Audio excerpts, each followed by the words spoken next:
নিয়মিত ভূমি উন্নয়ন কর প্রদান করে নিজের জমি সুরক্ষিত রাখি, এই প্রতিপাদ্যকে সামনে রেখে সারা দেশের ন্যায় খুলনার তেরখাদায়ও শুরু হয়েছে 3 দিনব্যাপী ভূমি মেলা। বিস্তারিত থাকছে রাসেল আহমেদের প্রতিবেদনে। রোববার সকালে তেরখাদা উপজেলা ভূমি অফিস চত্বরে এ মেলার আয়োজন করে উপজেলা ভূমি অফিস, ভূমি মন্ত্রণালয়, ভূমি সংস্কার বোর্ড ও ভূমি ব্যবস্থাপনা অটোমেশন প্রকল্পের সহযোগিতায় মেলা উদ্বোধন করেন তেরখাদা উপজেলা নির্বাহী কর্মকর্তা জান্নাতুল আফরোজ স্বর্ণা। অনুষ্ঠানে সভাপতিত্ব করেন উপজেলা সহকারী কমিশনার আখি শেখ। এ সময় আরও উপস্থিত ছিলেন উপজেলা কৃষি কর্মকর্তা কৃষিবিদ শিউলি মজুমদার, একাডেমিক সুপারভাইজার সাহেলা সুলতানা সহ উপজেলা ভূমি অফিসের কর্মকর্তা কর্মচারীবৃন্দ। বেলুন উড়িয়ে মেলার উদ্বোধন করা হয় এবং পরে একটি র্যালি বের করা হয়।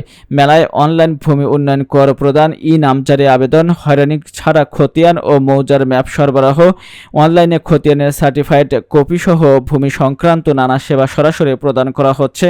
মেলা চলবে আগামী 27 মে পর্যন্ত। বিসমিল্লাহির রহমানির রহিম। আজকে যে একটা এখানে মহতি উদ্যোগ আমরা দেখতে পাচ্ছি, ভূমি উন্নয়ন মেলা 2025, এখানে আপনাদের সবাইকে স্বাগত জানাচ্ছি।